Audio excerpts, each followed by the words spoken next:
Good evening, everyone. Welcome.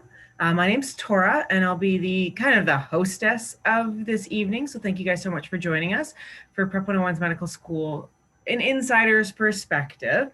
And so we'll be taking about a little bit under an hour and a half tonight, and we're going to talk to a couple of medical students. So we'll have a kind of a real insider look of what medical school feels like, what it looks like, what it takes to do well, and how to prep for it.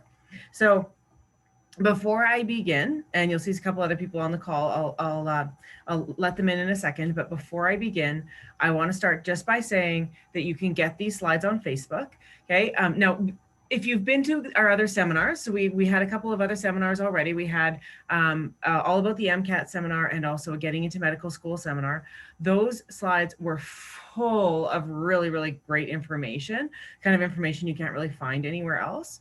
Tonight is a little bit less information dense in the slides, but if you wanted those slides, or if you haven't attended our other seminars and you want to see what we're all about and you want to see some information that is really, really, really useful, like Prep 101 on Facebook. So it's just Prep 101 MCAT. And go on the left-hand side and you'll see that there's two types of, there's the apps, and it's getting into medical school, all about the MCAT, and then medical school and insider's perspective. And so you can get the slides. Again, to be fair, the other two seminars have more valuable, dense information on the slides that are really, really useful, like when to register, how to register for the MCAT, what are the average GPAs of all the entrants, depending on which medical school it is across Canada. So tonight we're going to be profiling a couple of medical students at those medical schools, but we will chat. It's really just about to let you guys know what it feels like to be in med. So this is me. Now I am a doctor, a real doctor, because I have a PhD. I'm just kidding. No, so I'm an instructor for Prep 101, and I've been teaching the MCAT and our comprehensive MCAT course for like a really long time. I don't know what it even says up here. 15 years? Yeah, I've been with Prep 101 for 15 years, teaching the MCAT for about 12 of those. I teach biology and I teach CARS, but my real job, or my main job, is I'm an undergraduate lecturer at the University of Alberta. So I teach cell biology, genetics. That's kind of my specialty. That was my PhD was in. I did my PhD in worm gonads. It's pretty amazing. So this is me. I'm not in medical school. I had never any intention of being in medical school. Not a fan of bodily fluids, not especially blood. I pass out. If we talk about it too long, I will faint on this call. So I teach you guys how to get into medical school, but we have a couple of other teachers and / medical students to join us tonight. And the first one is Rianne. Hey, yeah, so I'm Rianne. I'm in my third year of medicine at the University of Manitoba. Before I got into medicine, I did my microbiology degree also at the University of Manitoba. And then I actually took the Prep 101 course, the MCAT course, when I was writing my MCAT. And I really, enjoyed the course. It allowed me to do really well in the MCAT that the next summer I applied to teach. And I've taught in Winnipeg, Toronto, Hamilton, and then on the online this summer because of COVID. And then I've also done some other teaching, lab TAs, tutoring, study groups, that kind of stuff. And we also have on the call is Kat. Hi guys, I did my undergrad in Bachelor of Science Combined Honors Chemistry and Biochemistry. I then liked research and I got to publish a second author paper on fluorescent cross-linking of peptide drugs. So I decided I would explore that and do my master's in chemistry, synthetic organic. During that time, I got to be a TA for organic chemistry in my undergrad and my master's. I've taught with Prep 101 mainly for the organic chemistry and general chemistry for the MCAT. Yeah, and that's my main background. All right, so now our guests tonight, they are in the middle. They're in the middle panel here. You guys most likely are in the first of the panels. So in undergraduate, getting ready to, think about an application towards medical school, and we're gonna help you do that.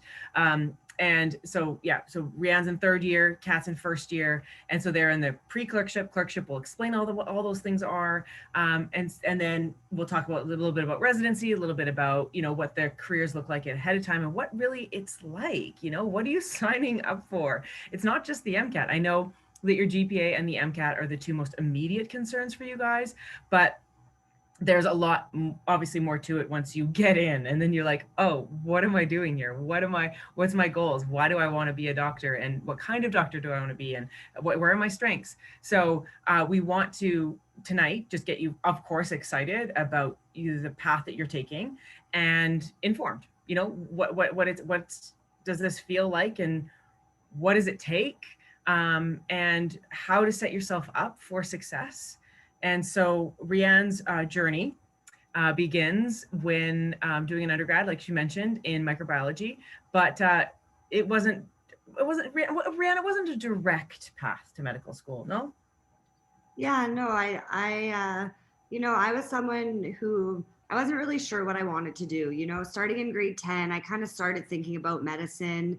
You learn all the systems of the body, and I was like, yeah, that's pretty cool. I had, a really great teacher that kind of made me fall in love with that stuff. In my first couple of years of university, I took, the intro to science courses, and I wasn't really sure if that's what I wanted to do.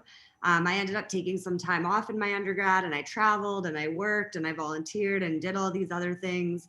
I thought I maybe wanted to be a lawyer, a teacher, a doctor, wasn't too sure.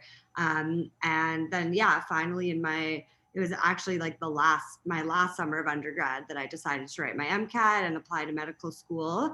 While I applied to medical school, I also applied to do my medical microbiology master's, because that was something I would have been, I thought at the time, equally as happy doing if I didn't get into medicine. And yeah, that's kind of how I got here. Okay, so then you kind of do your pros and cons. You kind of figure out, okay, well, maybe medicine is where I want to be, and then you apply. So, okay, first of all, what schools did you apply to? So I applied to U of M and UBC. It's really hard to get in out of province unless you have like a really strong research background, or some features that kind of draw you apart from the other students. BC, I decided to just apply and try because I love the city. I've heard really good things about the school, so that was kind of my one out of province that I tried, and then U of M because that's where I'm from. Okay, so then you get into U of M. Yeah. So what does it feel like when you get in? Yeah, it's honestly the craziest day. It's a day like I will never forget. It's still, such a surreal day, even 3 years later. So I decided that I didn't want to be around my friends or family when I found out, because, if I didn't get in, everyone would be trying to console me. And if I just wanted to be alone. So my best friend and I booked a trip for the time that we were going to find out. And at U of M, how it works is there's kind of two rounds. And the first round, you either get an email that says you got in, or you get nothing. And if you get nothing, you have to wait another 2 weeks. But I knew that if on this day, if I got an email, it meant I got in. So because of the time change, the email came in super early in the morning. I remember waking up. I saw that I had an email from U of M. I didn't even open the email. I sent my parents a quick text, went back to sleep, and woke up and then opened the email. And it was a pretty crazy experience. Okay, wait. You went back to how did you go back to sleep? I honestly think that it didn't really hit me. Like, I remember kind of seeing the email and being like, oh, that means I got into medicine, and texting my parents saying like I got in, and then just kind of went to sleep thinking, it didn't really hit me. And then I woke up and I was like, oh my God, I got into medicine. Like, this is what I've been working for forever. And then, yeah, it definitely was no sleeping after that. Okay, so then Kat, you too had a bit of a circuitous route to medical school. So you did a graduate degree beforehand. How did you end up back on this path? Yeah, so it's been a weird experience, but basically I wanted, when I was very young apparently, to be a doctor, and I wanted that, and I knew that I kind of wanted that in starting university. But the one thing when you go into university from high school is that, they're like, science is one thing.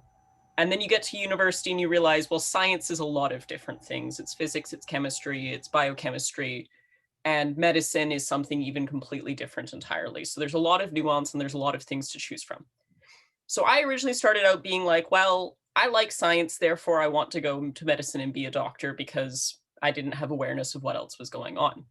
And when I got into my undergrad, I was like, well, the one thing that medicine does is I looked at the admissions, and UBC doesn't care what type of degree you have. So I was like, well, I'm going to do something I like. I'm not going to pay attention to how biologically relevant is. I'm just going to do something I like and explore that before I go on.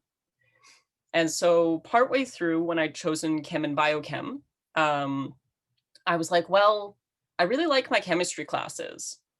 I don't really like my biochemistry classes because they're kind of memorizey.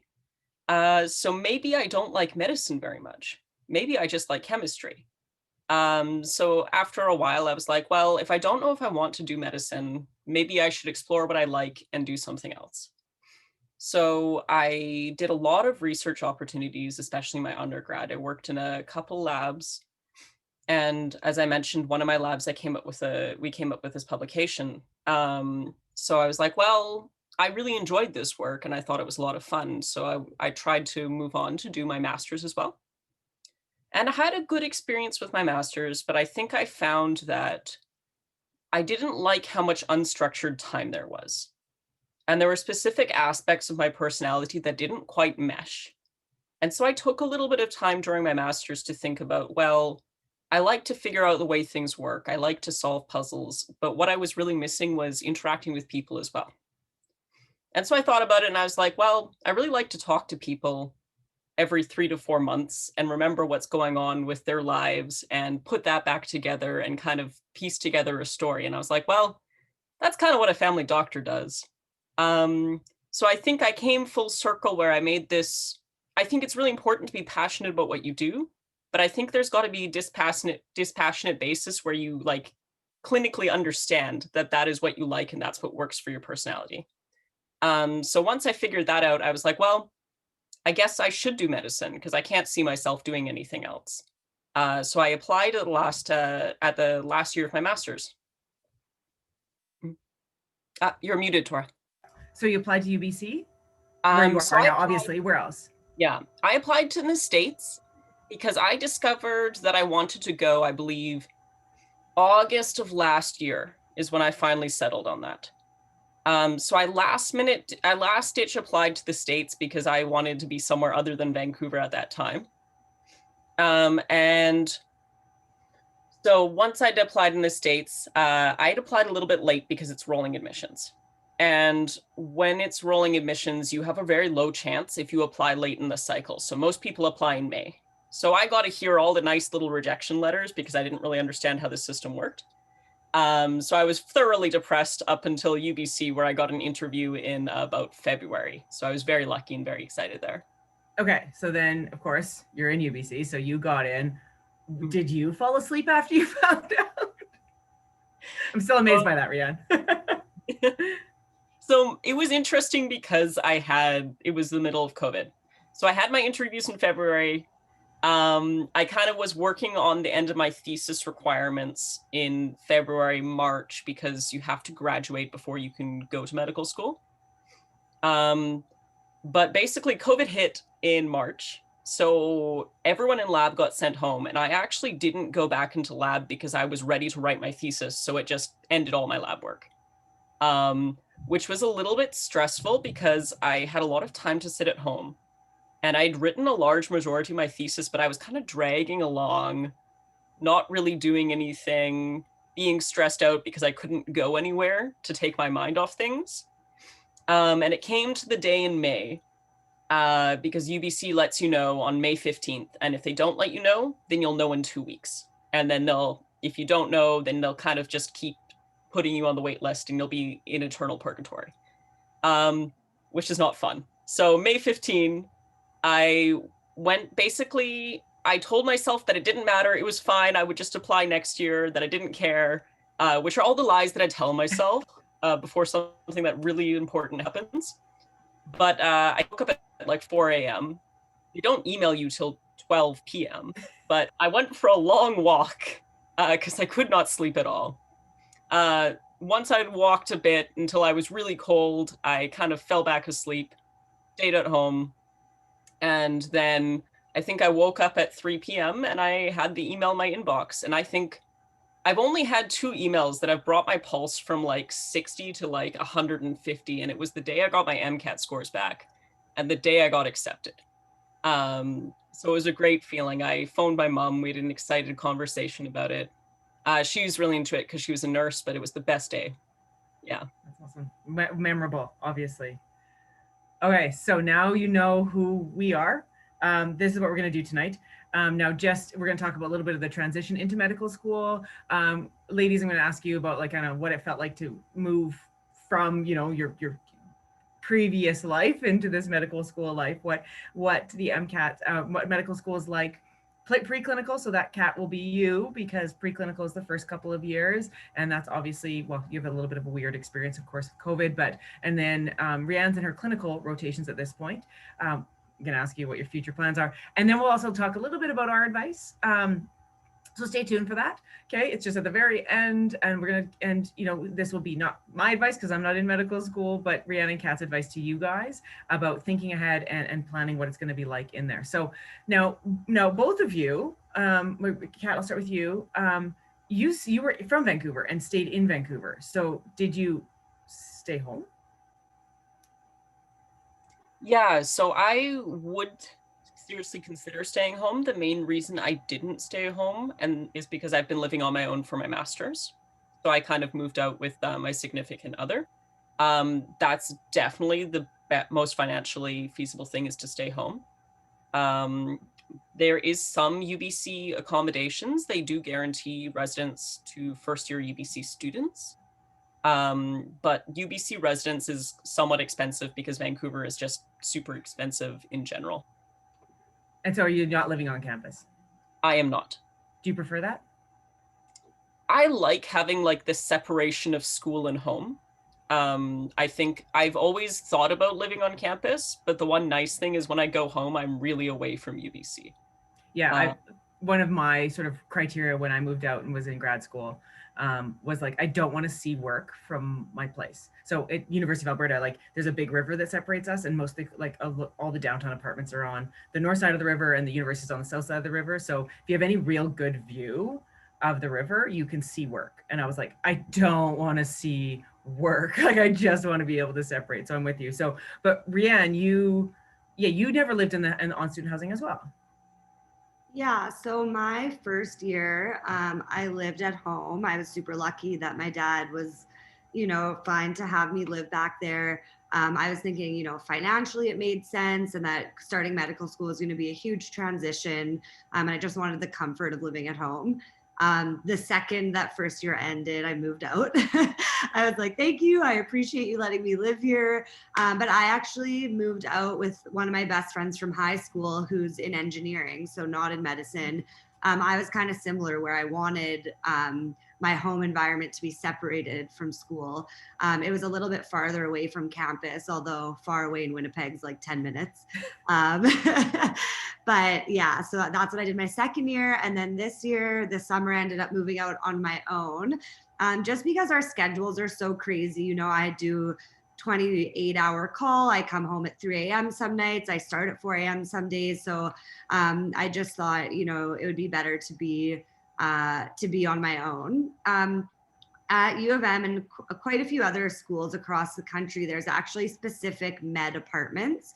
So it's only for medical students. It's right on campus. So it's a 2-minute walk away from your classroom. So it's really nice for people who like to sleep in and just kind of roll out of bed and go to class. But the really good thing about it, and quite a few of my friends lived in them, is everyone in there is in medicine. So, everyone's studying for the same exams at the same time. No one's being really loud and disrespectful on weekdays. It's really cheap because the government subsidizes it for you. So there are a lot of benefits. I just didn't want to live on campus. I kind of wanted my home to be separated from school. And I want to, okay, maybe Rianne, I'm going to pry just a little bit, because I do want to know, like medical school, the tuitions are high, like the tuition's expensive, living on your own is expensive. You're not earning for a long time. Can I ask about your finances? Yeah, like I'm not gonna lie, med school is incredibly expensive. And I was actually someone who worked for my whole life and had a decent amount of savings, and it doesn't really make a dent in what you have to pay, by the time you pay tuition and textbooks and rent, and you still want to have a life and have fun and all this extra stuff. It is expensive. But it's not really something that we stress about that much. And the reason is there's so many opportunities to get finances. So the day that you get into medicine, you'll get an acceptance letter, and you can show up to any Canadian bank, hand them the acceptance letter, and they will sign you up for a line of credit for $350,000. So it's like an insane amount of money, and hopefully most people don't spend all that, but it is there for you, and you're paying actually less interest than any other loan. So it's a decent deal.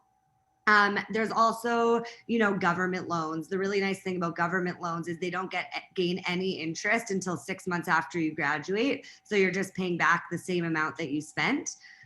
There's tons of bursaries, and bursaries are all just based on financial need. There's ones from the school, from the government, and you can get quite a few $1,000s from that, and you don't have to pay those back ever. And then there's also scholarships. So, for your MCAT scores, for your interview scores, that kind of stuff. And so with all that together, you have finances. Most people who graduate medical school are going to end up, making a decent amount of money and be able to pay back the debt in not a crazy amount of time. So it becomes something you're not super stressed about. Yeah, I mean, I have to say, like, my friends that are doctors now, money's not something we talked about. Like, even as new grads, it's not like we'd go to a restaurant and they'd be like, I'll just have some French fries, So yeah, it seems like you kind of just go on your life and continue off to pay it off. So, all right. So now you transition. So Kat, I'll switch to you. You get into medical school. You get your acceptance letter. Then what happens? Like, how do you get ready to walk into medical school the first day? Well, you didn't walk into Did you walk into medical school your first day's COVID? No, I had logged on. There was a really awkward moment where we had an address basically from the assistant dean, and he's like, "Let's take a group photo now." And basically, because there's the Zoom icons, he scrolled through all of them and took screenshots. So we all had to sit there and uncomfortably smile for a solid 3 minutes. So that was a weird day. But to get to the point where we have the first day where I had all the Zoom lectures, we do have a to-do list. And this is consistent for every year of UBC Med, for every incoming class. There's a couple things you have to do to onboard. You have to have current vaccinations because you don't want your healthcare provider to have not their vaccinations up to date. You have to have a physical exam. There's a couple of safety courses that UBC makes you take. And a CPR course, but there's essentially a list of small tasks that UBC gets you. Because I'm kind of neurotic in this way, I like having the checklist and doing all the different things that UBC wanted me to do. It takes a little bit of time during the summer, so you don't have it completely free, but you could get all of this done in a week if you so chose to do so. Now, Kat, are you the kind of person like me that puts things on your to-do list that you've already done just for the satisfaction of checking them off? Yeah. Hint, everyone out there, key for productivity. So, but Rianne, you're not so much a to-do list person, right? Yeah, not so much. Okay, so how did you get ready? How did you get ready for that first day? Yeah, so Kat and I are definitely very different people, and neither is right, neither is wrong. It just shows that all different types of people can go into medicine. My summer before med school, I decided I was going to go to Europe for the whole summer. I wanted to hit as many countries as I could in kind of my last free summer. So I went to Europe. I didn't have any access to my school email at all. I was talking to friends, but no one was really talking about school stuff. So I landed back in the country about 2 days before school started, and all these emails flooded in about the courses I needed to take, the vaccines I needed, the documents I needed filled out. And I was like, oh my God, they're not going to let me into med school. I already messed up. Like they're kicking me out. And I sent an email to the admin staff and just said, I've been out of the country all summer. I haven't had access to my email. Is there anything I can do or did I lose my spot? And she was kind of like, haha. And, just helped me figure out how to get it all done. It didn't affect my start date, anything at all, which is another amazing thing that everyone in the medical faculty wants to help you. So, in undergrad, if you miss deadlines or that kind of stuff, they might not have been so understanding, but here, she was super happy to help. And yeah, it all worked out in the end.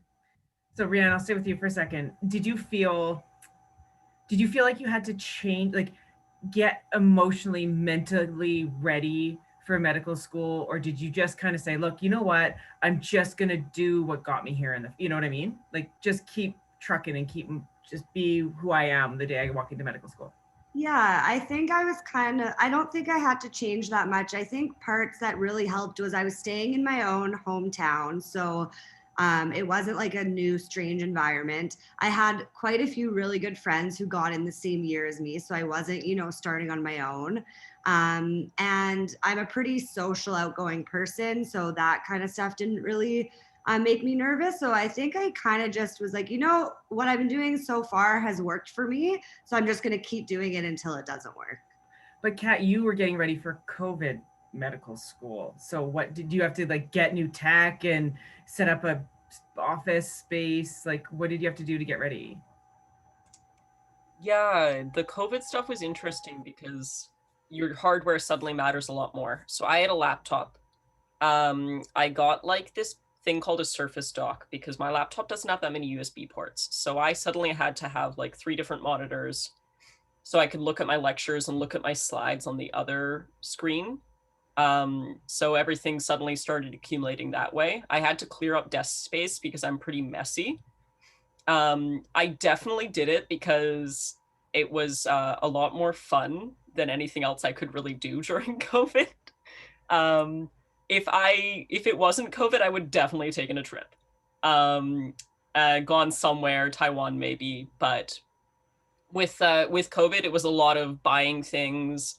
I found myself optimizing my house space, doing really weird stuff like that. But it's tough. Didn't we all do that in COVID? Like I resorted my file cabinet and yeah. I thought I was special and I went to IKEA and I was like, I'm thinking of revamping my desk space. No one else is going to think of this. And then there was this massive lineup for IKEA. So shows how much I knew. Well, so okay, now let's get into the structure. What's medical school like? Now, I might point out that most schools are very similar. There are a couple of outliers, and we did talk a lot about this in the Getting into Medical School seminar, which I do think we're going to run again in December. So stay tuned for that. I think it's going to be the Getting into Medical School late December, sort of the week before Christmas. So if you missed that before, please attend that one. It's really awesome. We go through like school by school, what their requirements are, what kind of student do they look for. So anyways, but once you get into medical school, most schools are pretty similar. You're training for the board exams. There's almost like a sort of set of curricula.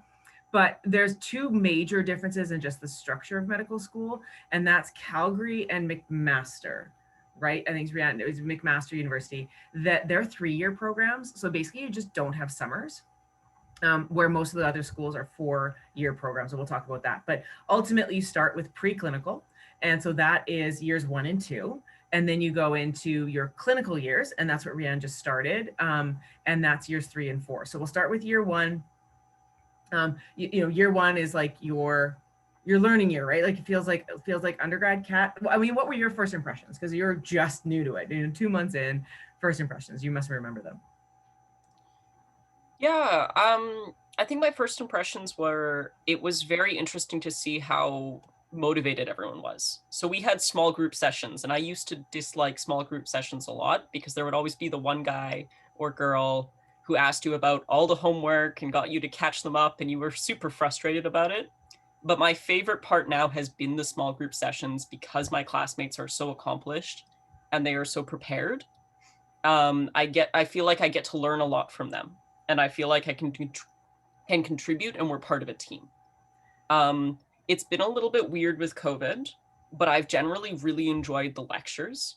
I've found them to be fascinating, and I find that it's really interesting because I find how much chemistry actually comes into it, and how interdisciplinary medicine is. I never realized until I got there. Okay, but did you have an orientation? Did you get like the party week that's so important for bonding? No, I got a couple orientation events.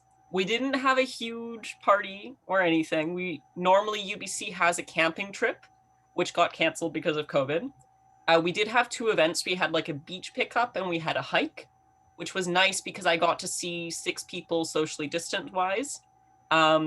It wasn't a huge loss for me because I wasn't a huge party person, but a lot of people were a little bit unhappy about that. Rianne, you got it. It was a couple years ago now, but you got Yeah. the fun part. Yeah, so hopefully by the time you guys all get into medical school this week, we'll be back. So sorry, Kat, to maybe just cover your ears for this part. But honestly, the orientation week is so much fun. And it's not just, you know, the parties, it's just meeting your classmates and seeing who you're going to be spending the next 4 years with. We had games nights, we had, you know, activity days. We also had like bar events and barbecues and stuff like that. So there was kind of something for everyone. So in my first year, I obviously participated in it, had a great time. And then in my second year, I got to plan it for the first years. I was the orientation week chair, which was also really fun because, you know, you're making this amazing week. And one thing is just because I'm assuming COVID's going to be okay by the time you guys all get in, just try to go to some of the events because it really is where you meet the people that you're going to be spending your time with. So I think it's pretty important. And they're ultimately future colleagues. So, okay, your classmates, like, I have this feeling like you walk in, sorry, Kat, on orientation, you kind of have mingle and you kind of, everyone's like sizing each other up and like getting a feel for who their competition is. Is that fair? Rihanna, I'll go to you. It's actually completely opposite, which is super strange. It's definitely not what you expect. But I think in undergrad, we're also used to competing with each other because we're all competing for the same thing. Our classes are marked on a bell curve, so you want to do better than other people. They do fail some people, so you know you don't want to be in the lower end of the class. But as soon as you get into medical school, it's like you're all going to become doctors. You're no longer fighting for the same thing. Your classes aren't marked on a bell curve, they're pass fail. And so suddenly everyone just becomes way more professional towards each other. There's not that competitive nature. No one's trying to well, I shouldn't say no one, but for the most part, people aren't trying to one up each other. And it's a really, really good environment. And your instructors are on your team too, right? Like you get to know them. Yeah, it's super nice. You'll often have, you know, one instructor for a couple weeks at a time, and they're always happy to stay after class and answer questions, even on Zoom too. You know, you can stay on at the end and ask questions. They're really invested in your learning. So if you fail a midterm, lots of instructors will have these little one-on-one reviews with you so that you don't fail the final. They all want you to pass and become great doctors. All right, so Kat, your courses this semester, what are they? What are you taking? Yeah, so UBC has basically 3 courses for a year. It's like a big medical course in first semester, big medical course in second semester, and then there's like a professional development course that goes all the way through. So right now my big course is called Med 411. UBC has a spiral learning, so we basically are doing a different topic every week and a different system every week. We do tend to focus more on the healthy body, but we also have a couple limited clinical cases in the morning that teach us a little bit about what goes wrong, what can go wrong. So Rianne, I have your year one schedule. So this is what your year one looked like. So you take me through it a little bit. Yeah, so we also at U of M and at most medical schools in the country do sort of a spiral learning. How ours worked is in our first year, we learn every system in the body in a healthy person. So you learn the healthy, normal anatomy and physiology. Most schools have sort of a little intro course just because not everyone has a science background. You know, there's someone in my class who has a French literature degree, someone has a music degree. So this intro course just kind of puts everyone on the same level on a scientific background. And then you go through each of the systems individually. Do you have labs? So we do have labs, but not in the way that you would probably think of labs. Like they're not, these wet experiments. We have cadaver labs. So in our first year, you get assigned a cadaver and you dissect it throughout the year to see all the different body systems anatomy. And then we also have like clinical skills sessions where you practice, your physical exam skills, your interviewing skills, that kind of stuff. Okay, so I do want to know a little bit more about your gross anatomy stuff. What was it like cutting into don't give me too many details because I'll pass out, but I do want to know. I won't get into any more details, but so I want to be a surgeon, and that's something I've always wanted. So I loved the cadaver labs. There's nothing that beats seeing actual anatomy in real life. And, I'm so grateful for the people who donate their bodies for that, because it truly is an amazing experience. That being said, there are a lot of people in my class who don't want to be surgeons, don't want to work on anything in the body. Some people are grossed out by blood and needles and they're still in medicine. And so for them, I think it was, a little bit more difficult just to, get used to it. But everyone in the end got used to it and got a really good learning experience out of it. Did anyone faint though?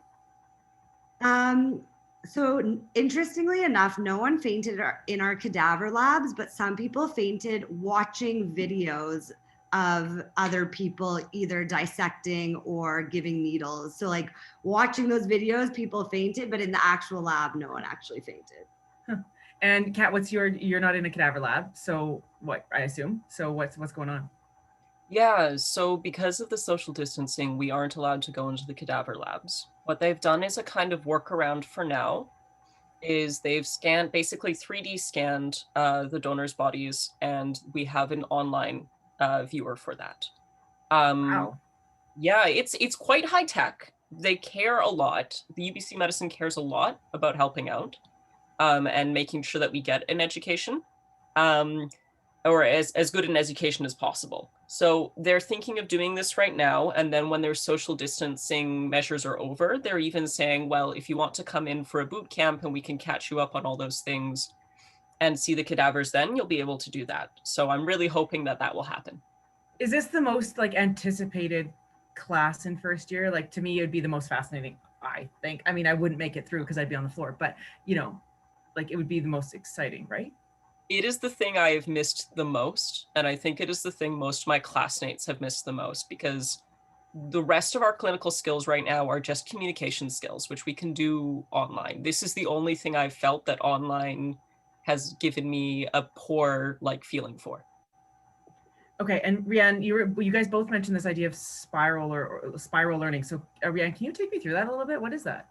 Yeah, so the whole idea with spiral learning is that if you learn the same topic multiple times and sort of build on it each time, it's supposed to stick with you sort of forever instead of just memorizing something and forgetting it the next day. And so how most schools do it is, you learn something once and then you'll learn it again and build on it. So at U of M, how it works is in your first year, you're learning everything, every system, the nervous system, cardiovascular system, the healthy anatomy and physiology. And then in your second year, you come back and learn it all again, but in the unhealthy physiology. And then in your third year, you're on the ward. So you're applying all this knowledge of all the different systems into an actual clinical practice. And then in your fourth year, you're doing your specific electives. And so again, you're learning it for a fourth time. So by the time you graduate, you've learned everything 4 times and hopefully it sticks with you. Okay, but now reflecting back, Rianne, on your first year, hardest course. So our courses are super short. They're anywhere from 2 to 4 weeks. So in a 2-week course, it means first Friday you have a midterm, second Friday you have a final, or second Thursday you have a final. And our course, when we got back from winter break, so we all just got back from Mexico, we had these nice vacations, no one's really in study mode, is we had a 10-day course to learn the entire musculoskeletal system. So it's every bone, every muscle, how it works, what it does, the nerves that innervate it. And that was the one and only time in medical school so far that I told everyone else in my life, don't text me, don't call me, I am just going to be studying.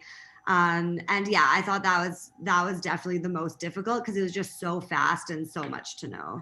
How did it compare to 10 days of final exam period in your hardest year of undergrad? Personally, I actually think it's easier. And that's because, it's something that you're interested in. In undergrad, if you think about your first year, you're taking intro to chemistry, intro to biology, intro to physics, all these courses, which for me personally, I didn't really enjoy. And so to try to study for all these different courses at such a broad range of topics that you're not even enjoying is exhausting and difficult.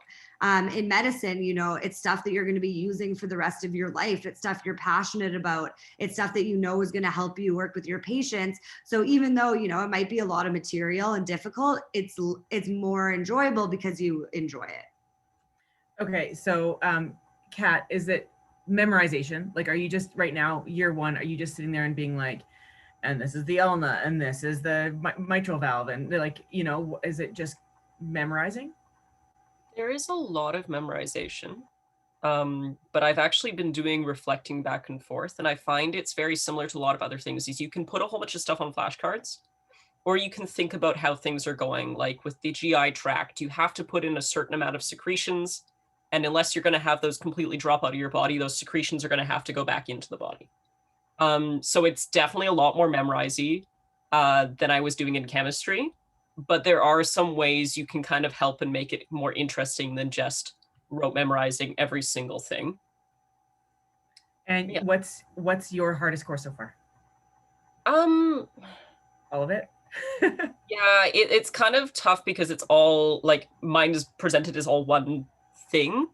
I've definitely found pneumonia to be very hard because there's not a lot of rhyme or reason. They're just like, here are all the antibiotics. And as a chemist, I want to look up the structures. And then I want to know how they work. And then sometimes in pneumonia, they just do empiric treatment. So there is no rhyme or reason. And I'm not very good at memorizing things like that. And man, you're probably just sitting there going, I just want to know what bug it is and what it targets. Yeah. Like, please don't tell me anything about chemistry ever again. Yeah. Okay. So then, but is this what it feels like in first year? Like, is that all you're doing? Rihanna, did all you do is study? Like, what was it? So I think that's one of the biggest misconceptions is that you're going to spend all your time either in class or studying. And it's really not true. You're definitely spending a lot of time panicking, I would say, kind of feeling this imposter syndrome where you're like, am I supposed to be here? Am I going to be able to do it? But you just have to have confidence in yourself and figure out what works for you. A lot of people think, your entire life is going to be medicine and all you're going to be doing is studying. And it's not the case. Okay. And Kat, you just finished a round of exams, right? Just how are they? What are they like? Are they all multiple choice? Like, what are they like? Yeah, so UBC's different, I think, from U of M in this way. I have a midterm and I have a set of finals. So the exams are a lot lower pressure because your grade does not matter. You see your grade for your information, but as long as you're above 60, they don't give you a tutor. If you're below 60, they're like, okay, you might need a tutor now. So it's more to diagnose you for support, academic support. I found that the process was I studied really hard. I tried my best. I tried to remember all the things I could do. And then on the exam, nothing that I studied was actually there. Just because there's so much information that you may not get what you studied on the exam, which can be frustrating. And so you have to kind of reconcile, are you studying for the exam or are you studying to be a good doctor? And I've decided that I'm going to go with the second. I'm not worried about doing the best on the exam. I just want to know the things that are important to me. And is that part of the skill, like with the studying skill of sitting there and saying, this super rare human genetic disease that you may see once in a lifetime is interesting, but let's study cardiovascular disease. Like, do you have to study and prioritize the units to, again, what's going to make you a good doctor? And maybe, Rianne, you want to answer that? Actually, Rianne, do you want to answer that one? Yeah. You've done more exams. Yeah. So I think that's a huge kind of shift. And one of the best pieces of advice that I got in medical school is, sometimes you're going to get to an exam and you're not going to know some of the questions. And they might be tiny details or, little things that didn't really matter. If those are the questions you're getting wrong, it's totally fine. if the questions you're getting wrong are these questions about, how to treat patients, and if you're doing the wrong treatment and you're not really understanding the disease process and all that stuff, then that's the kind of thing you want to start focusing more on. So it's really the shift of what information do I need to make a good doctor. And if you know all of those questions, you'll still pass the exam. You might not get 100%, but you'll still pass. And then just kind of time management and not worrying so much about those small details. But these are just the ones that I know of or I found that are med student study aids. Do you guys know anything about these? Rianne? So I used Anki on and off throughout my first 2 years. I was actually super lucky because there was one of my good friends in my class. He would make Anki cards for every lecture. He would make like thousands of cards for each exam, and then he would post it on our Facebook group. And that's the other amazing thing about med is everyone will share notes and study aids and whatever they have. And so I found that cue cards were really useful because it actually shows if you know things. If there's a question on the front and you can answer it, you know that you know it, rather than just, like kind of passively reading something. It's hard to tell if you got it. The other two I actually haven't heard of. I'm not sure if Kat has used them. I have not used Picmonic or Sketchy Medical. As far as I understand, they're like supplementary lecture slides and videos and this sort of thing. And I found that I have my hands full enough with the lecture slides that I already have. I have used Anki. I've made my own flashcards, so I have like mixed feelings about it because I feel that the flashcards I've made at first are not very good. But I think that if you know how to use it, it's a really useful resource. And Anki is the starry one, and that's like a flashcard generating program, basically? Yeah. Okay. And then you get your grades back, and you mentioned this, you just need 60% up. So it's pass fail. Like all medical schools are, right? I think? Yeah. Okay. Yeah, every medical school is pass fail. Okay, but what happens if you fail? Yeah, so that's another thing that people kind of a myth is that it's impossible to fail. It is possible, and there are, people fail exams, people fail courses, people fail the year, but there are a lot of resources in place to prevent that from happening. So at most medical schools, if you fail a midterm, it doesn't matter at all because you just need to pass the course. So, I have a good friend of mine, he got a 30% on one of the midterms, realized he needed to step up his game and got a 90% on the final. And so, averaging out, he got well over a pass. You can fail up to a certain amount of courses depending on the school, and then you just have to rewrite those in the summer and pass them that time. If you fail too many courses, then you'll have to redo the year. But if you're struggling, if you're failing, if you're just on the cusp of passing, then people from student services will reach out to you and see what they can do to help you. So really everyone is there to try to get everyone to pass. It's not undergraduate at all, where it's like, you're F, I don't know, you got an F, I don't know who you are. It doesn't, whatever, pull yourself up. No, it's very different where everyone honestly wants everyone to pass. Okay, so again, sorry, Kat, plug your ears. I'm gonna ask Rianne about this because, like, what's the social? Do you have time? Do you have time in the last couple of years to not be a medical student? Yeah, so you definitely have a lot more time than you would think. One thing that was super nice about my preclinical years is all of our exams fell on Fridays, which meant every 2 or 3 weeks, we had the weekend completely off because we just wrote an exam. And so we would have class parties, we would have joint med 1 and 2 parties, we would go out for dinners, we would have these big celebrations with our class. I was also someone who I thought it was very important to maintain my non-medical school relationships. So I always managed to, stay in touch with my high school friends, with my friends from my old jobs, and that kind of stuff. And, your hobbies too, going to the gym. I have a dog, you have time for all those things. You just kind of have to figure out how to time manage well. But the social life is honestly a huge part of medicine because you're all kind of stressed and going through this together, that it's nice to be able to celebrate your successes. So Kat, obviously there's not a lot of fun happening right now, and let alone in medical school. Are you finding a little bit of time though to, I don't know, get away and sit away from your computer and not be a medical student?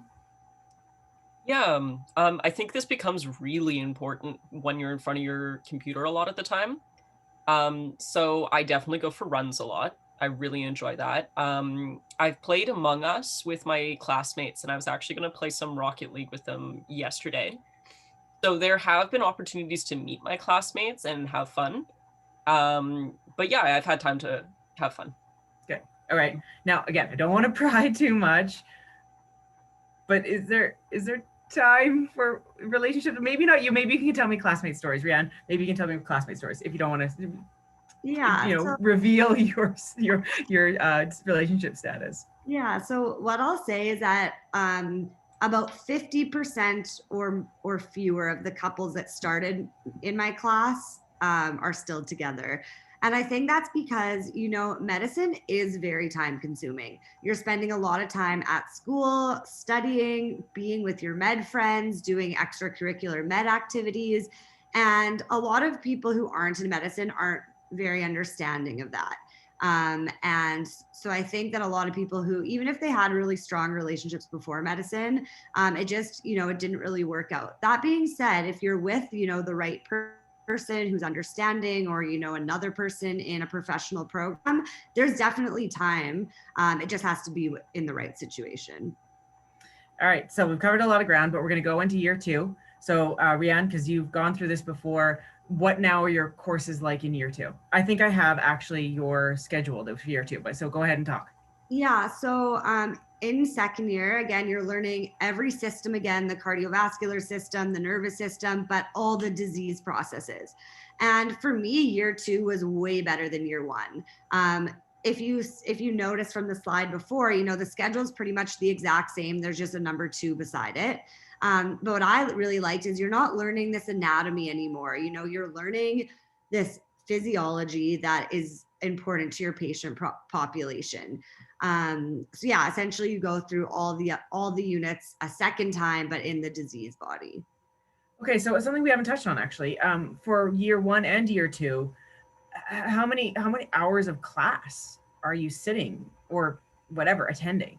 Yeah. So again, this kind of depends on the type of learner you are. So this is kind of an average week in medical school for U of M at least.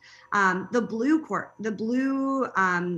courses are ones that aren't mandatory. So instructor will be present, but the lecture will be recorded. So you have the option of watching the lecture on your own time at home or not watching it at all. Personally, I was someone who preferred to watch the lectures at home because I could watch them at 2 times the speed in my bed with my dog. And I learned better that way. The green courses are mandatory classes, and those are your small group sessions. So you go in, there's about 10 of you in a room, and you do some problem solving and work together to, learn those skills. So, as you could see, for someone like me that didn't really go to those non-mandatory classes, and just for context, I would say about 20% of my class went in person, and then 80% was doing it either from home or not watching it at all, because all the information is in the lecture slides. So for lots of these days, I'm only actually in school for 2 hours, 3 hours, which gives me a lot of time to study and do everything else outside of it. I would be totally the in-person attendance. It just feels like it's so much more efficient to like just go and sit in class and learn it. But anyways, that's just me. Most challenging course, second year. Yeah, so in second year, we do the cardiovascular system and the respiratory system together. It's our longest course, so it's 7 weeks, whereas most of our courses are 4 weeks. And it's tons of, physics and valve diseases and all these specific presentations that a lot of people found very difficult. And because it's such a long course compared to the other ones we're used to, we had to, suddenly memorize 7 weeks worth of material instead of 4. So that was probably the hardest course and the one that most people in my class failed. So in just looking at that last schedule, I kind of made a rough count. You're in class about 20 hours a week.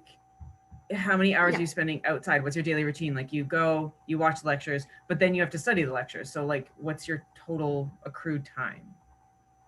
Yeah, so lots of people say to budget about 2 hours on top of every hour of lecture time. I don't know how anyone has time to do that. Like you would be spending all day, every day studying. I don't really think it's possible. I think some of the harder lectures, you're going to spend a couple extra hours on. I'm actually a morning person. So what I would do is I would go to school People usually think I'm crazy when I say this, but I would usually go to school around 6 or 6:30, study till 9 when my first class was, or when my first mandatory was. And then after school, I would only have to study for, a little bit longer if it was close to exams. But it's, I would say probably about 3 hours outside of class time a day is, but Kat might also have a different opinion on that. Yeah, I count how many hours, like, I don't know, if you keep a typical 40, 50-hour week, is that enough? Yeah, I find that what I do is about 40, 50 hours. It's very tough because it's not like when I find I do my best studying, I'm not looking at my clock. So I never really, when I do the most effective studying, I have no idea how long it is. I agree with Rianne that you don't do 2 hours for every lecture. Right now, I'm probably going to spend 2 hours on a lecture, but it's the referred pain versus visceral pain, which is a little more complicated, conceptually. But if it's something that's just telling me the pancreas connected to this bile duct, connected to this part of the duodenum, then it's kind of something that I can knock out a little bit more quickly. Okay, and then second year, you're finishing off your disease processes. You're getting ready for your clerkship. So what's the difference? Like, why do they call it clerkship? I don't understand that word. Yeah, so essentially, clerkship means that you're not in the classroom anymore, you're on the wards. So essentially you're working full time as, a clerk, where you're with the patients every single day. You're not in the classroom, and you're doing like a full-time job. And then, so what's year three? Now, so year three, you're doing a full-time job. You're acting as a medical student in the hospital. So Yeah. then this is what year three is. This is what you're in right now. Yeah, so year 3, you go through all the different core rotations. The only difference is everyone does it in a different order, but eventually you'll go through all of them. And, one question that I often get asked, especially by my parents, is like, do you really do anything? Like, are you just kind of watching? Which is a fair question because we're only 2 years into med school, but they give you a ton of independence. You're managing your own patients, you're coming up with plans, you're ordering their medications, all this stuff. Obviously, all checked by an actual doctor. So you're not putting anyone in danger, but it's, they really do throw you in, which is the best way to learn. So it's been fun. And what rotation are you doing now? So I'm on my psychiatry rotation right now. Okay. Yeah. And what did you do first? I started with family medicine. And in Manitoba, we all do our family medicine rotation outside the city, so in a small town. And that's really cool because family doctors in small towns do a lot more than just clinic. They deliver babies, some of them work in the emergency room. So you got this really broad experience of medicine, and it was a good rotation to start on. And did you get to do all those things? Did you get to deliver babies and stuff like that? Yeah, I got to deliver a baby. I got to be in a C-section. I got to do a couple small procedures. It's really incredible what they let you do. And then, okay, third year in your clerkship, whatever that word is, you're doing your boards. So your boards isn't something you write at the end. It's like a series of exams, right? So what are the NBME? Yeah. So. Yeah, okay. Yeah, so at the end of each of your rotations, you're going to write one of these board exams, and you need to pass them all in order to pass year 3. So I wrote my family medicine board exam after family medicine, and then in 2 weeks, I have my psychiatry board exam, etc. Similar as in your first 2 years, it's okay if you fail. Some people do fail. Actually, I think a significant amount of people fail at least one. And you can just rewrite it at some point when you have a couple weeks off in the future. And yeah, once you pass all these exams, then you've completed your year 3 clerkship. But okay, well, how hard are, so year 3, busiest year, what are the biggest challenges? Yeah, so year 3 is a way busier than any other year, especially me being someone who didn't really go into school that often, because I did most of my studying from home. It's a big change. Like when I was doing my family medicine rotation, I was working from 7 a.m. to 7 p.m. every single day. I loved it. It was so fun. But to come home and, cook dinner, go to the gym, and then have to study on top of it, it's exhausting. And it takes a little bit of getting used to, for sure. how hard are the board exams? Like how would you compare them to the MCAT? Nothing compares to the MCAT.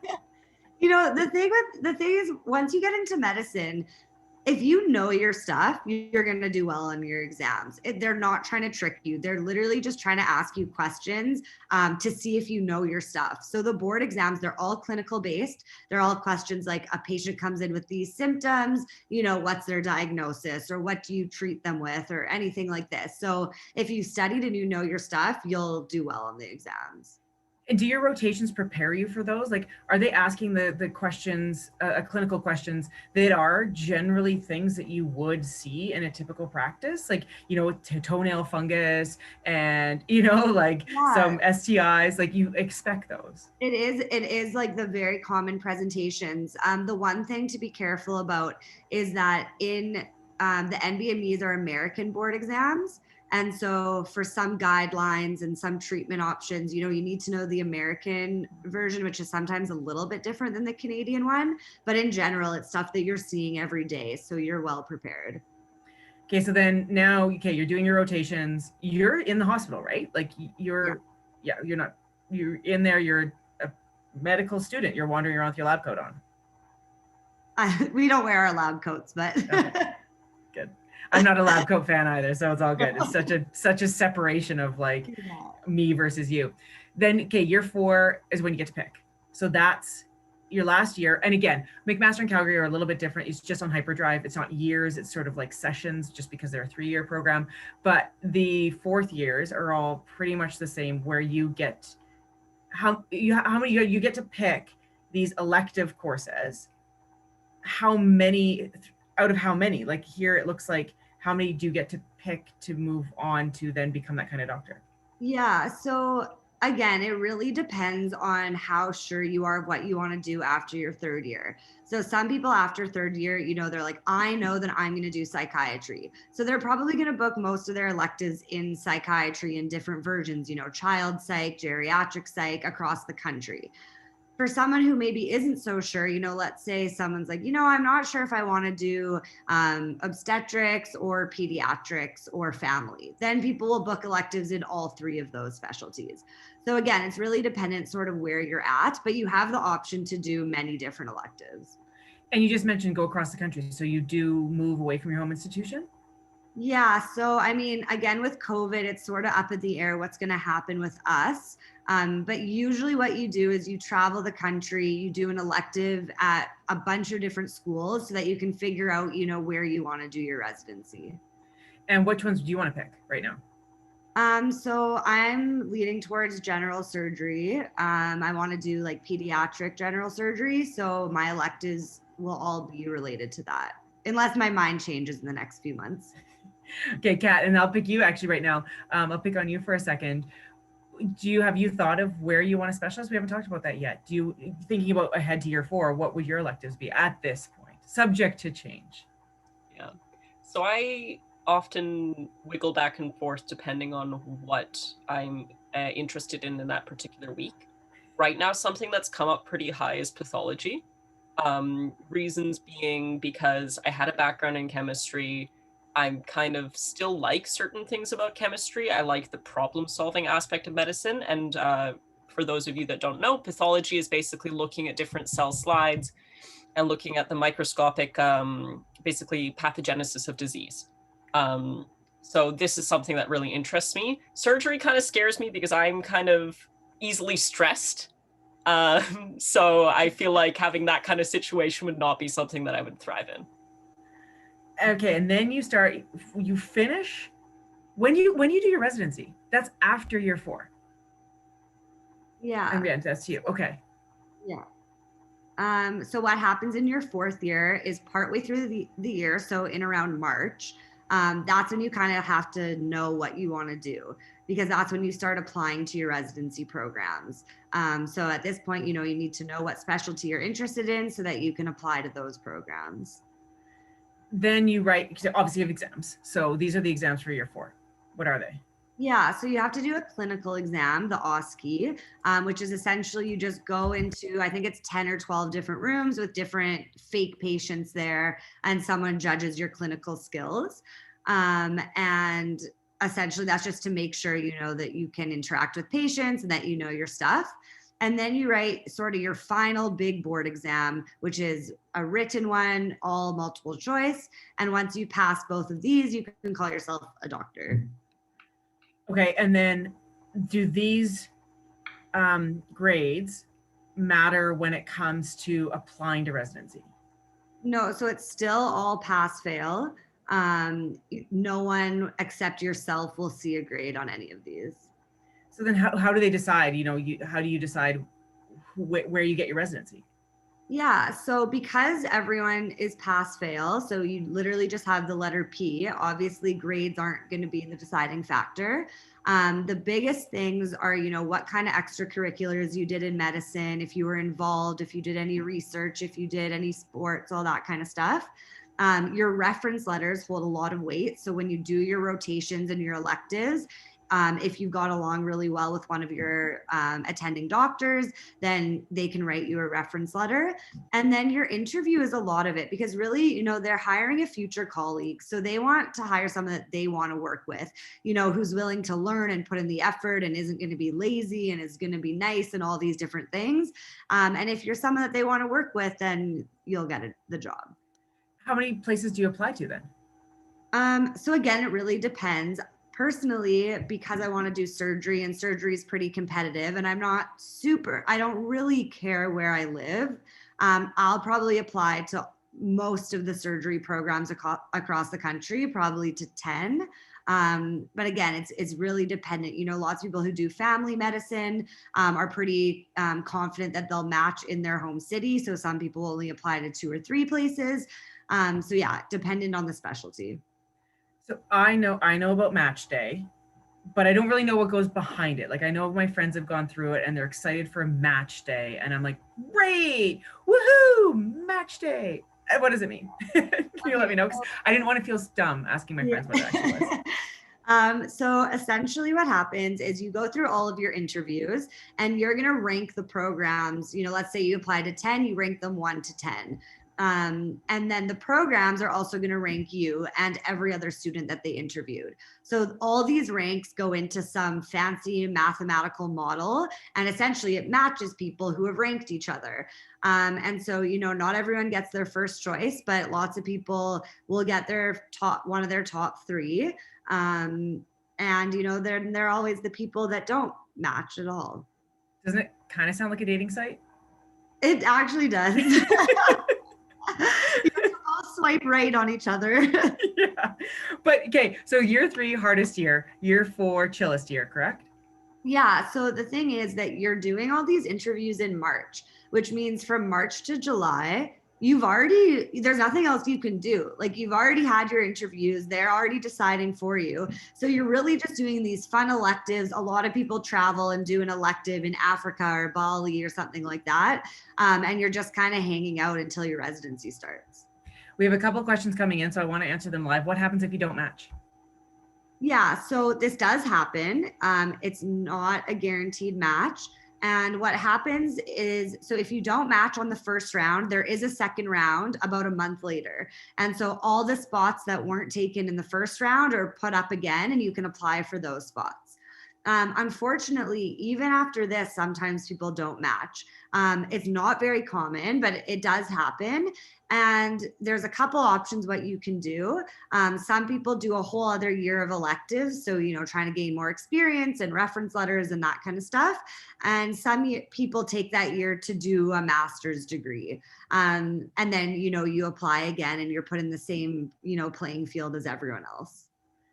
Okay, so then you match, then you do your residency, and so you've picked your specialty, you do your residency. That's usually what, 2 to 7 years? Like, yeah, so minimum is 2 years, and then it goes all the way up to 7 years.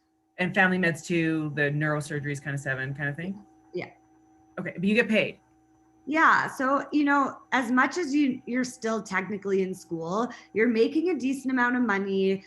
You don't write exams throughout, you just write one exam at the end of your residency, and, you know, you're working full time. So from what I've heard, it doesn't really feel like you're still in school, which is kind of nice.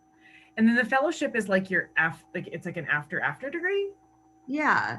So it's not necessary at all to do a fellowship. It's really dependent again what you want to do. So to use myself as an example, I'm thinking I want to do general surgery, which is a 5-year residency program, but then I want to specialize in kids because I like working with kids. So that's an additional 2-year fellowship.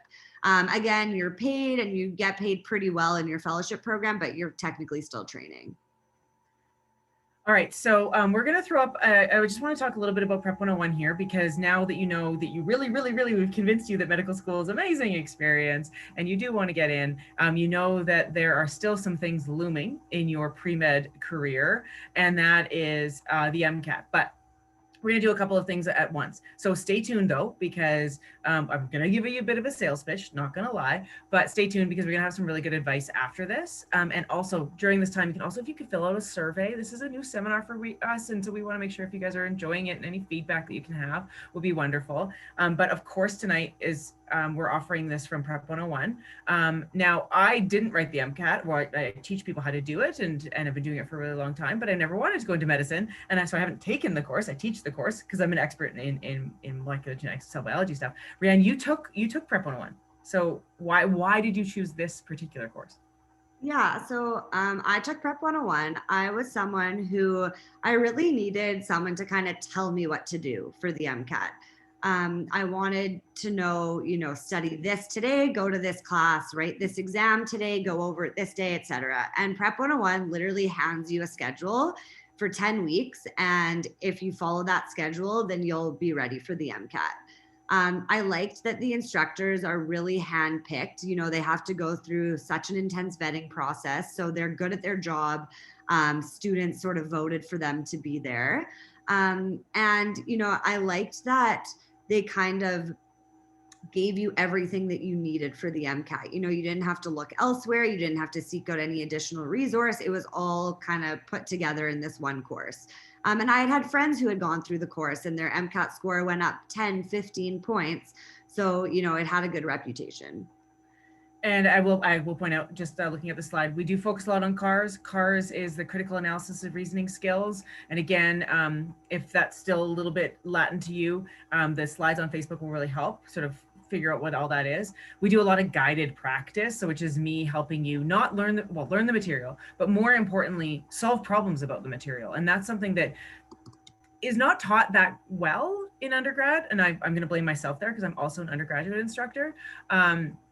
But it's something where you can be trained. You can do better at this exam. You can know lots about the material, but it doesn't necessarily mean you're going to do well in the MCAT. You have to learn, and that's what we teach, is how to solve this particular exam. So we do that with the most classroom time, with this, as Rianne was explaining, this personalized study plan, like literally a formulaic approach that we know works to doing well on the exam. And it's tailored to your date. So you register for your MCAT and you're like, I'm writing August 15th. Then we're like, and blah, here's your study plan. Well, I'm writing July 31st. Here's your study plan. And so it's awesome. Like, students love it. I would love it as someone who's not very good at study plans. And we also give you tools on how to get back on track. Because what if you fall off our rigorous study plan?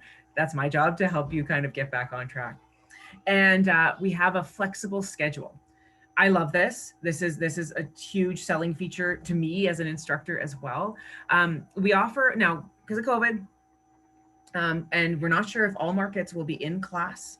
We do have an online option, but fingers crossed, I will get to see your beautiful faces again and get to be in the classroom, because I miss it too. And so we have Classroom Plus options. And the Classroom Plus means that in all the markets, we have a weekday morning 9:30 to 1:30 class. That's in the class. But if you're more of an online person or you're a weekend person, then we offer an online option. And the reason, and you can mix and match at your disposal. Okay.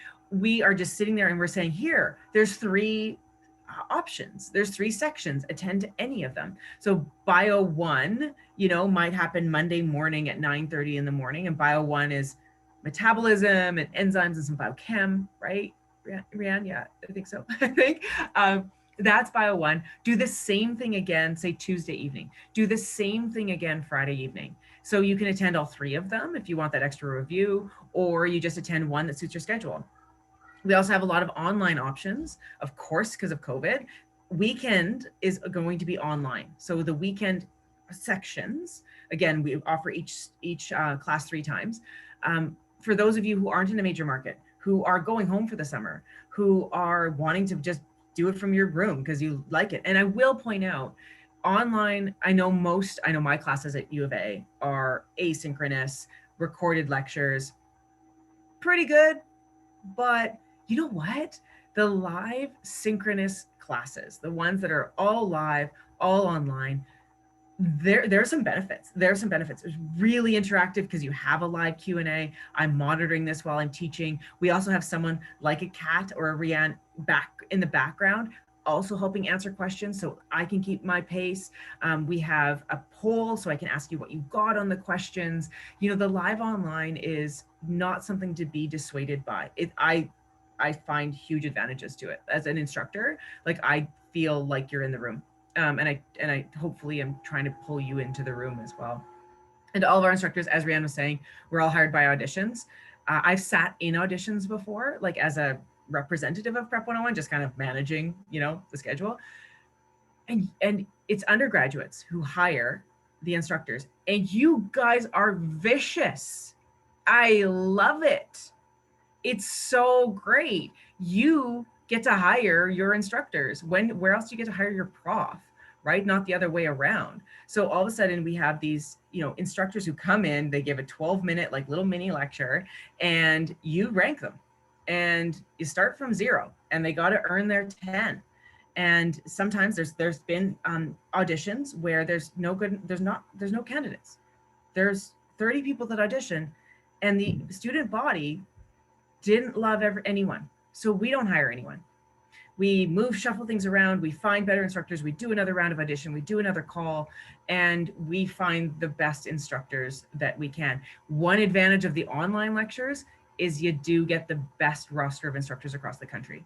So, because I can teach from Edmonton, not that I'm the best. Mike and Luke are the best. Oh my God, you should see their evaluations online.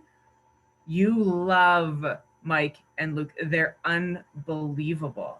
And it just because you're not in Toronto or not in Hamilton or wherever they teach, I don't even know where they live. We just get together sometimes, Zoom, woo. And you get access to the best instructors across the country. So that's awesome. Of course, it's expensive. I'm not going to sugarcoat that. That's a lot of money for anybody, let alone an undergraduate student. But as Rianne was saying, it's comprehensive. We've got we give you all this stuff that you have to really buy anyways.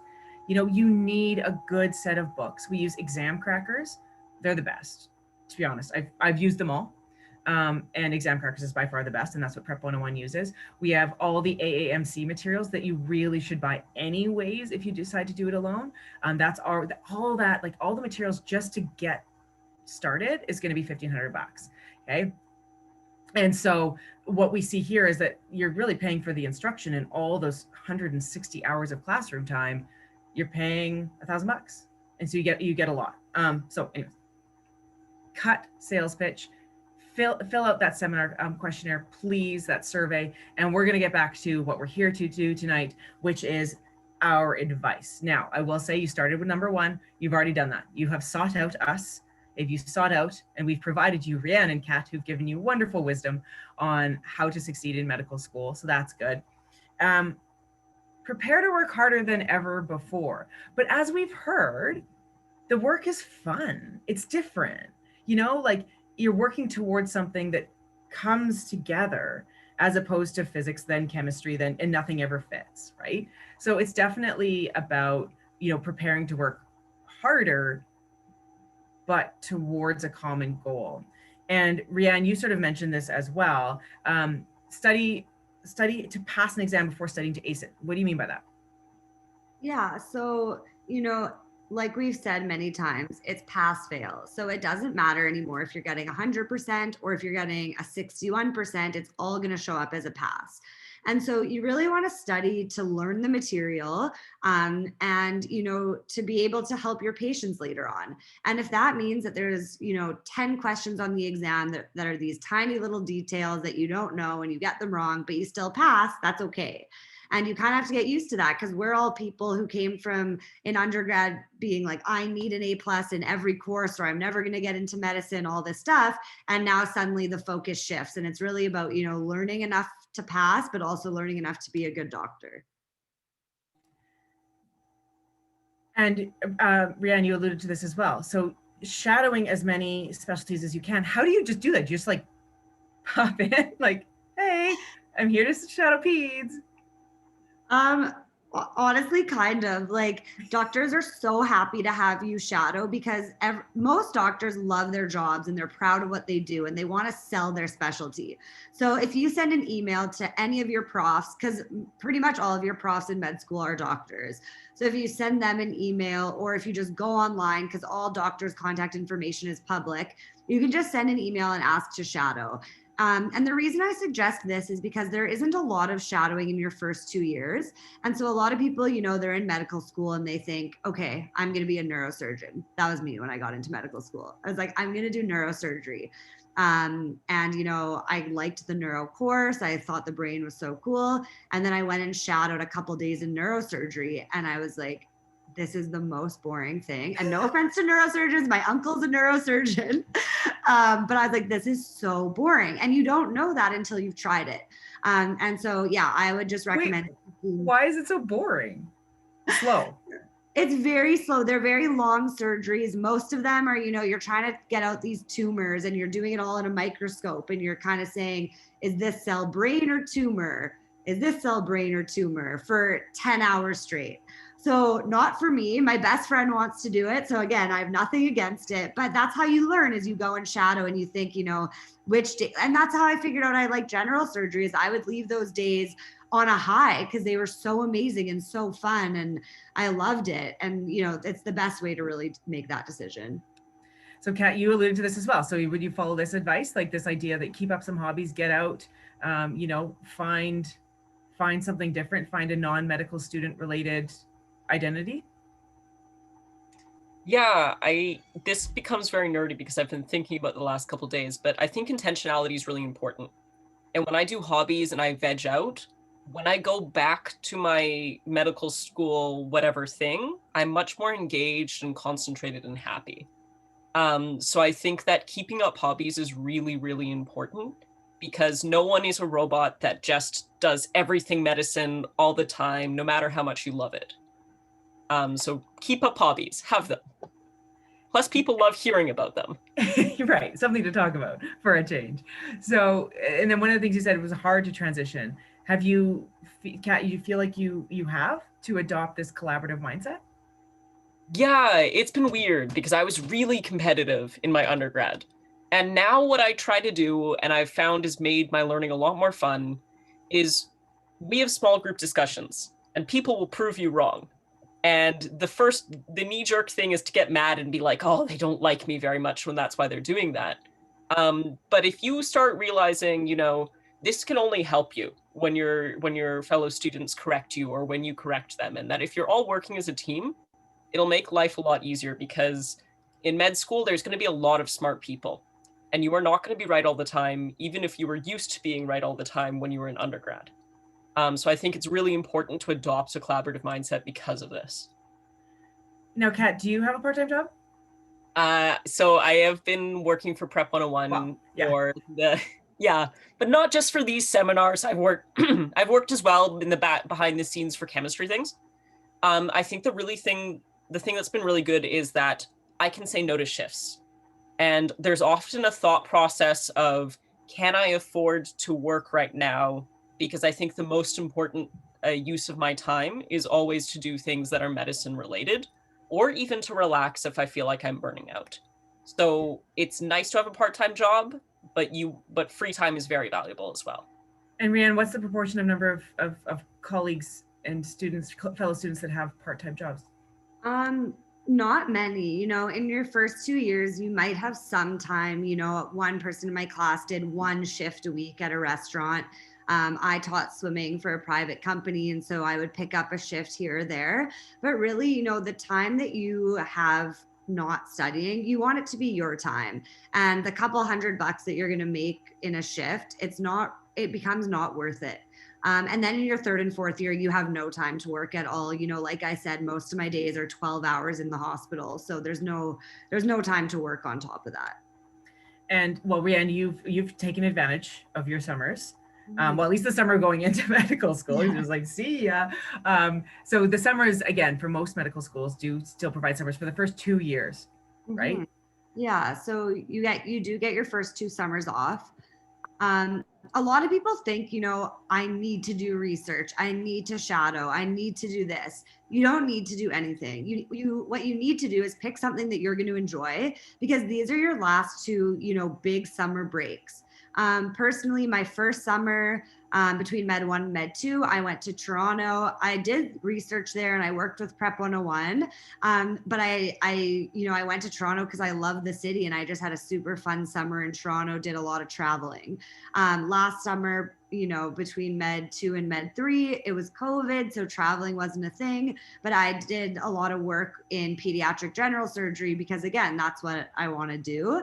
But there's no right answer, and it's just take advantage of that free time and do something you love. And ultimately you need your breaks, right? Yeah. Like you just need to synthesize. Exactly. And the most important advice, I'm going to take this one because it's the most important advice. No, just enjoy the journey, right? Like, it's a long road to get into medicine. Once you're in medicine, it's a long road to fulfill your dreams of being, you know, the head honcho of a department or something like that. But every journey is different. It's very, very, very different. There is no one linear path into medical school. And that's one thing that I think is really important, even to get from tonight, like, you know, various different routes, graduate school, all those kinds of things, mature students, you know, there's always a different route to get there. So we'll see you at some point, and we'll help you guys on that journey by helping out on the MCAT. We have courses starting on April 15th, May 20th, and June 15th-ish. There's 10-week courses, there's 10-week blocks. And so we have a variety of online and classroom options. So just check those out, prep101.com. And again, to get these slides, or really more importantly, the more informational slides, like Prep 101 on Facebook. And if you don't have Facebook, because of lots of reasons, you can also email mcat@prep101.com and we'll send you any slides that you need. So really thank you guys for attending tonight, and hopefully we'll see you maybe in person, in April when we start our course, but at a minimum on Zoom, and we'll see you then. Thank you guys for coming out tonight. Thanks guys, good luck.